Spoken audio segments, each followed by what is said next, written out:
The morning sun burned low across the glass towers of downtown Chicago, glinting off the line of sleek cars parked outside the marble steps of the Lexington Hotel. It was the kind of place where deals worth millions were made over breakfast, where everything smelled faintly of money and confidence. Inside the hotel's circular driveway, a crowd had gathered, murmuring around a glossy silver sports car that sat motionless, its hood open, its owner standing beside it with growing irritation. The man was Charles Devon, a billionaire known for building tech companies and dismantling competitors with equal ease. He wore a suit so precise it looked stitched from ambition itself, his watch gleaming like it had its own spotlight. The car was his newest acquisition, a limited European model, imported at great cost and custom-tuned for his private collection. Yet now it sat silent, its engine refusing to start. His driver had called for roadside assistance, but Charles had already lost his patience. He checked his watch again, muttering under his breath, "I don't pay $200,000 for a car that quits like this." His assistant, a young man with a nervous smile, said, "Sir, the mechanic from the service station is on his way. They said he's the best in the area." Charles scoffed. "We'll see about that." A few minutes later, a dusty pickup truck pulled into the driveway. It looked wildly out of place among the luxury vehicles. A man stepped out, dressed in faded jeans, a worn leather jacket, and work boots covered in oil stains. He carried a small metal toolbox that rattled softly as he walked. His name was Tom Avery, a local mechanic who had been fixing engines for 20 years. He was in his mid-40s, with hands rough from labor and eyes that had seen more broken things than most people could imagine. When he approached, Charles turned, unimpressed. "You're the expert?" he asked, his tone clipped. Tom nodded politely. "That's what they tell me." Charles looked him over as if inspecting a tool. "This car cost more than your house," he said coldly. "Let's hope you don't make it worse." The crowd tittered softly. Tom didn't react. He simply placed his toolbox on the ground and asked, "What happened?" "The engine won't start," the assistant said quickly, eager to fill the silence. "He turned the key and it just died." Tom leaned over the open hood, his movements slow and deliberate. His fingers traced the edges of the components like he was reading a story written in metal. "Did it make any sound before it stopped?" he asked. "A click, maybe?" Charles folded his arms. "I don't remember. I was late for a meeting." Tom gave a small nod, reached into the engine compartment, and examined the wiring near the ignition. His brow furrowed slightly. He adjusted a cable, tightened a loose connection, then straightened up. "Give me 1 minute," he said calmly. "I can fix that." Charles laughed, loud and dismissive. "1 minute? Do you even know what kind of car this is?" he asked, looking around at the crowd for support. "This isn't some old pickup from your garage. It's a European V12 with integrated electronic control systems. 1 minute? Please?" The laughter spread through the onlookers.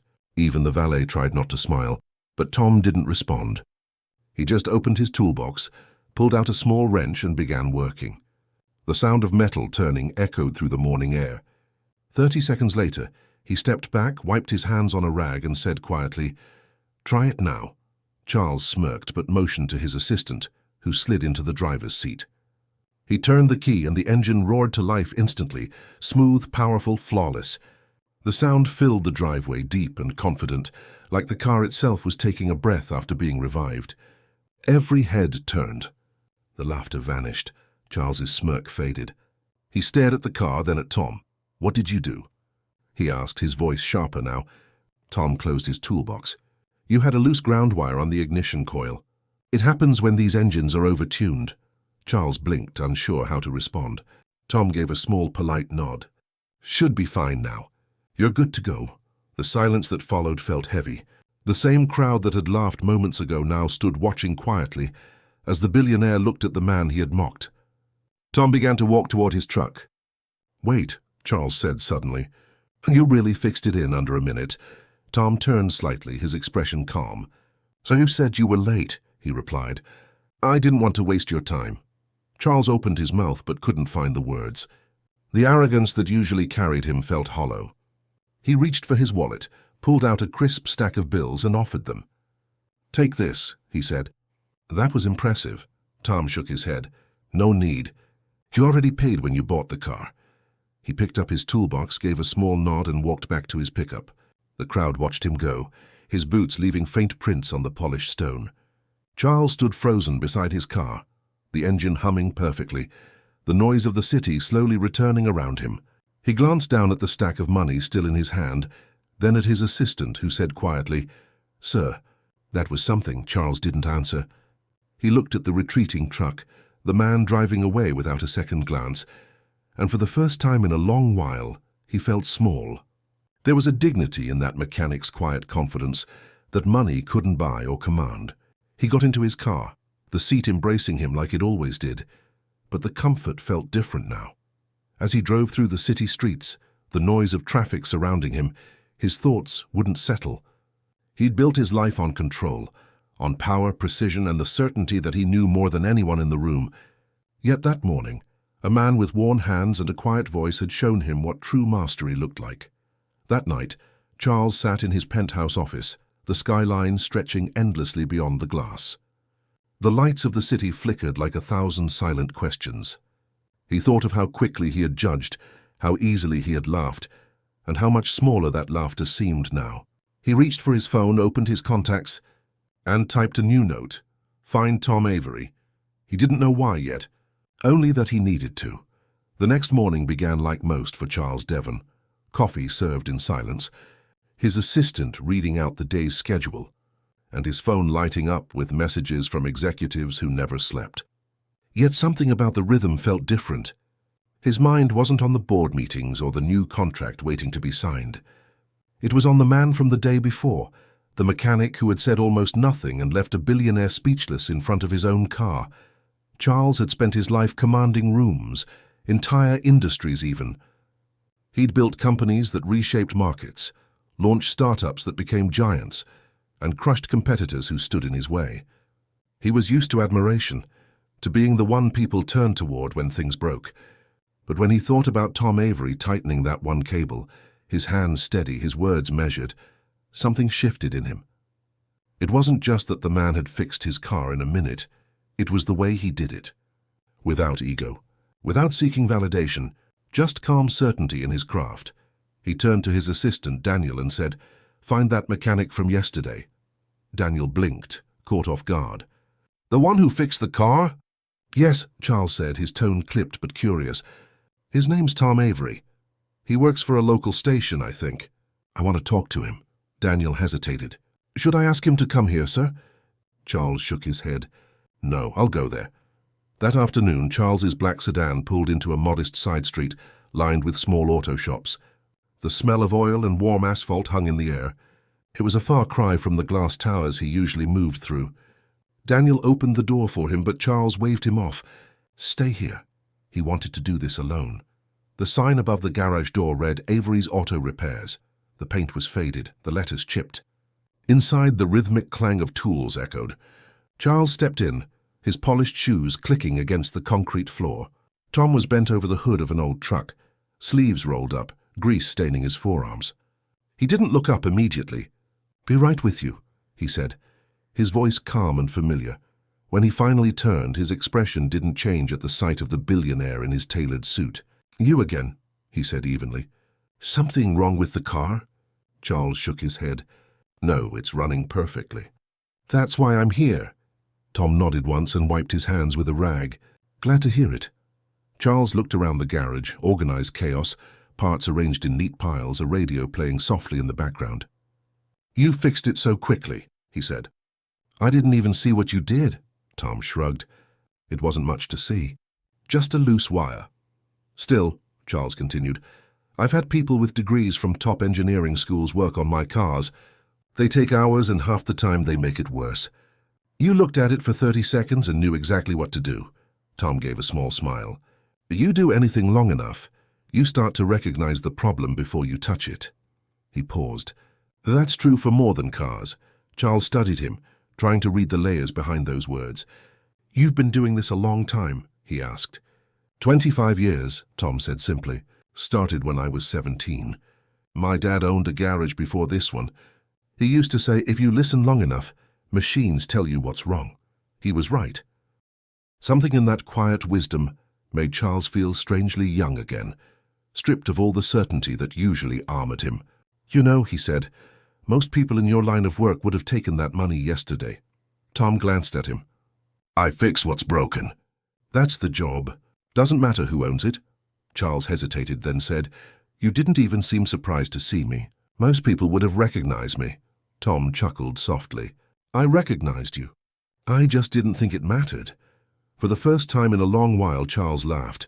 Not the polished, social kind, but something genuine. "You know, people don't talk to me like that anymore." "Maybe they should," Tom replied. "Might remind you you're still human." The words hit deeper than Charles expected.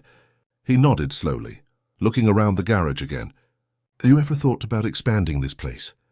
You've got real talent. I could invest.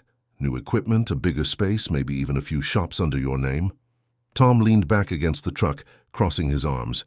"I appreciate that, but I'm fine where I am." "You're turning down an offer before you've even heard it," Charles said, slightly amused. "I've heard it before," Tom said evenly. "Every time someone with more money than they need walks in here, they think they can buy what makes this place work. But this isn't about business. It's about doing something right, even if no one's watching." Charles didn't reply. He just looked at him, realizing he was in the presence of someone who measured success differently. He thought about all the rooms he'd been in where people fought for inches of power and approval, and here was a man who needed neither. After a moment, Tom spoke again. "You didn't come here just to talk about the car." Charles smiled faintly. "Maybe not. I guess I just wanted to understand you." Tom nodded. "Then let me make it simple. You build companies. I fix engines. We both keep things running, but the difference is, when I finish my job, I walk away knowing it's whole again. Can you say the same?" The question hung in the air, soft but piercing. Charles didn't answer. Instead, he nodded once, his expression thoughtful. "Thank you," he said finally. "For the car. And for this." He turned to leave, but as he reached the doorway, Tom called out, "Hey." Charles looked back. "Don't forget, sometimes the smallest part causes the biggest problem. Same goes for people." Charles left the garage and stepped into the afternoon light. The world outside felt different now, sharper, more real. He got into his car, started the engine, and sat for a moment listening to the hum. It was flawless, yet somewhere beneath the smooth sound, he could still hear the echo of the man's words. As he drove back toward the skyline, the city seemed less like his empire and more like something he was only beginning to understand. The next few days passed with their usual blur of meetings, calls and carefully choreographed schedules, but Charles found his focus drifting. He sat in boardrooms surrounded by sharp suits and sharper opinions, yet his mind kept returning to that modest garage and the man who spoke without posturing. He remembered Tom's calm voice, the unhurried way he moved, and the quiet assurance in his eyes. For years, Charles had admired people who dominated rooms. Now he couldn't stop thinking about someone who didn't need to. During a quarterly meeting with his senior team, he caught himself staring out the window instead of listening to the numbers being projected on the screen. The city stretched beneath him, shining and perfect, a monument to his success. But in that moment it felt hollow. When his assistant whispered his name to pull him back, he blinked and nodded, as if he had been following along all along. "Good," he said, his voice flat. "Let's proceed." But he didn't hear a word that followed. That night, when the office lights dimmed and everyone else had gone home, Charles sat at his desk alone. He opened his laptop, but instead of spreadsheets, he searched for Avery's auto repairs. The reviews were simple, mostly from locals. "Honest man. Fixed my car and refused to overcharge. Doesn't talk much. Just does the job right." It was the kind of reputation that couldn't be bought, only earned through years of quiet consistency. He closed the laptop and sat back, staring at the skyline again. Success had always been his metric. More growth, more reach, more power. But he realized he couldn't remember the last time he had done something for the sake of simply doing it well. Everything had become transactional, measurable, strategic. Tom's words replayed in his head. "When I finish my job, I walk away knowing it's whole again. Can you say the same?" The next morning, Charles drove himself, something he rarely did, to a nearby community center his company funded, but that he had never actually visited. He walked through the lobby, seeing the peeling paint, the worn-out benches, the flickering lights in the hallway. A few children played basketball in a small gym, their laughter echoing through the space. A woman at the front desk looked up, surprised to see him there in person. "Mr. Devon?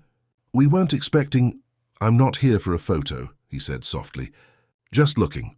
He walked through the building in silence, taking in every detail. It wasn't just the physical decay that struck him, it was the absence of care. His foundation had donated money, but he had never followed up. The checks were written, but the human connection had vanished somewhere between the paperwork and the press releases. He realized how far removed he'd become from the people his projects were supposed to help. Later that day, Charles asked his assistant to call a meeting with his executive team. "We're restructuring the community outreach budget," he announced.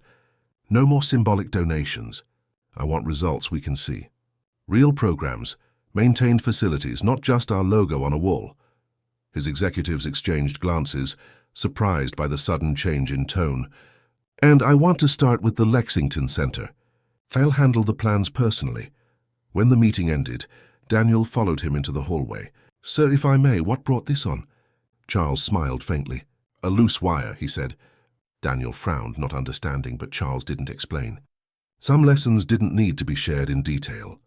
Over the following weeks, Charles found himself spending less time behind glass walls and more time in places that smelled like real work. He met with contractors, spoke to teachers, and listened to stories from people he'd never noticed before. The first day he visited a youth mechanics program at a vocational school, the instructor handed him a wrench and said, half jokingly, "You ever fix anything yourself?" Charles smiled. Not in a while. He tried and failed to loosen a stubborn bolt on an old car frame. The students laughed lightly, not unkindly. For the first time in years, he felt human among strangers. He wiped the sweat from his palms and watched as a teenage girl named Alana easily completed the task. "You make it look easy," he said. She shrugged. "It's just about feeling how tight it should be," she said. "Machines tell you when you're forcing them." The words hit him like an echo of Tom's wisdom. One evening, Charles returned to Avery's Auto Repairs. The garage door was half open, and the warm hum of a country song floated from the radio inside. Tom looked up from beneath a car hood, wiping his hands. "Didn't expect to see you again," he said. "You could say I'm working on something," Charles replied. "Needed some advice?" Tom raised an eyebrow. "Advice from me? You'd be surprised how few people I can get the truth from," Charles said. They sat outside on 2 overturned crates, the air filled with the smell of oil and the faint hum of passing cars. Charles explained what he'd seen, how his foundation had lost touch with its purpose, and how he wanted to rebuild it, properly this time. Tom listened quietly, nodding occasionally but never interrupting. When Charles finished, Tom said simply, "You don't fix something by throwing money at it. You fix it by getting your hands dirty." Charles smiled at the truth in that. "Then maybe it's time I start." For the next few weeks, the two men met often, sometimes at the garage, sometimes at the community center. Tom didn't flatter or defer. He spoke plainly, offering perspective shaped by experience rather than ambition. Charles found himself listening more than talking, learning the value of silence again. One afternoon, Tom helped him tighten a loose bolt on a donated vehicle at the center's new workshop. "You've got to feel when it's right," Tom said, guiding his hand. Charles adjusted, felt the resistance ease, and smiled faintly. "Like that?" "Exactly," Tom said. "Most people keep turning until they break it." Charles paused, his expression thoughtful. "I think I've been doing that most of my life." Tom gave a small smile. "Then it's a good time to stop." That night, when Charles returned home, the city skyline looked different. The same towers still stood, but instead of symbols of power, they looked like fragile things, beautiful but dependent on the hands that built them. For the first time, he didn't feel above the world he'd created. He felt part of it. A week later, the Lexington Community Center reopened quietly. There were no reporters or cameras this time, no speeches or staged smiles. The repairs had been completed, the walls freshly painted, the basketball court refinished, and the workshop gleaming with new tools. A banner simply read "Rebuilt with Care," sponsored by Devon Foundation. But what made it different wasn't the money. It was the presence. Charles was there not as a guest of honor, but as a worker among the volunteers. He wore jeans and a plain blue shirt, sleeves rolled to his elbows, moving tables, tightening bolts, handing out boxes of supplies. For a man who once led boardrooms filled with executives, there was something humbling and strangely liberating about holding a screwdriver instead of a microphone. The Young Mechanics program had been expanded with funding for better equipment and scholarships. Tom had helped design it, insisting that every tool in the room should be functional, not decorative. When the first group of students entered the workshop, their eyes widened at the sight of brand-new car frames and organized tool racks. One of them asked if the tall man with graying hair and a quiet smile was really that billionaire guy. Tom laughed and said, "He's just a man who finally remembered how to fix things." Throughout the day, Charles moved through the building, helping where he could and talking with people. For once, there were no assistants taking notes, no cameras documenting his gestures. He sat with a group of teenagers as they discussed their goals. One said he wanted to become a mechanic like Tom. Another wanted to build electric engines. Charles listened to each of them with genuine interest, nodding slowly, realizing that these small moments of connection, felt more meaningful than any deal he had ever closed. Later that afternoon, as the event wound down, Charles stepped outside for some air. The sky had turned orange, the sun dipping low over the city. Tom was leaning against his truck, arms crossed, watching the last few volunteers pack up. "You did good today," he said. Charles smiled. "You make it sound like a report card." "Maybe it is," Tom replied, chuckling softly. "You finally passed something that mattered." They stood in companionable silence for a moment, the kind that doesn't need to be filled. Charles looked out at the city skyline in the distance, its buildings glowing faintly. "You were right," he said, "about getting my hands dirty. It's different when you actually touch what you're trying to fix." Tom nodded. "Most people forget that. They think progress happens from above, but it starts down here in the grease and the noise." Charles turned to him. "I used to think people like me built the world. Now I think we just manage it. People like you actually keep it running." Tom smiled faintly. "We all have our roles. The trick is knowing when to stop pretending one's more important than the other." As the sun slipped below the buildings, Charles reached into his pocket and pulled out a small envelope. "I have something for you," he said. Tom looked at it but didn't reach for it. "What's this?" "A partnership proposal," Charles said. "Devon Foundation wants to fund a new training program under your name, Avery Technical Scholarship. It'll give kids who can't afford formal education a chance to learn trade skills. You'll oversee it." Tom stared at the envelope for a long moment. "You don't need to put my name on it," he said finally. "It's not about me." "It is," Charles replied, "because it started with you. I used to think power came from wealth. Now I see it comes from knowing something so well that you can fix it without needing to prove it." Tom smiled, his eyes softening. "Then let's make sure those kids learn to do the same." He took the envelope quietly, tucking it into his jacket. A few months later, the Avery program opened its doors. It became one of the most respected initiatives the Devon Foundation ever launched. Students came from all over the city, some who had dropped out, some who just needed a chance. Tom taught the first classes himself, patient and steady, while Charles often visited without announcement, sitting in the back, watching in silence. He never spoke to the press about it. There were no magazine covers, no interviews. He didn't need them. One evening after finishing a session at the workshop, Tom found Charles sitting alone in the garage. The billionaire looked tired but content. "You know," Charles said, "I used to think I had everything, but I never really built anything with my own hands." Tom wiped his hands on a rag. "You're building something now." "You just traded glass for grit," Charles smiled faintly. "I don't miss the glass." They shared a laugh that felt like the closing of a long chapter neither had known they were part of. Outside, the city buzzed softly under the night sky. The neon signs reflected off the wet pavement, and the smell of gasoline mixed with the faint scent of rain. For a man who once measured worth in billions, Charles now found wealth in the quiet satisfaction of work done right, in the steady rhythm of wrenches turning and engines coming back to life.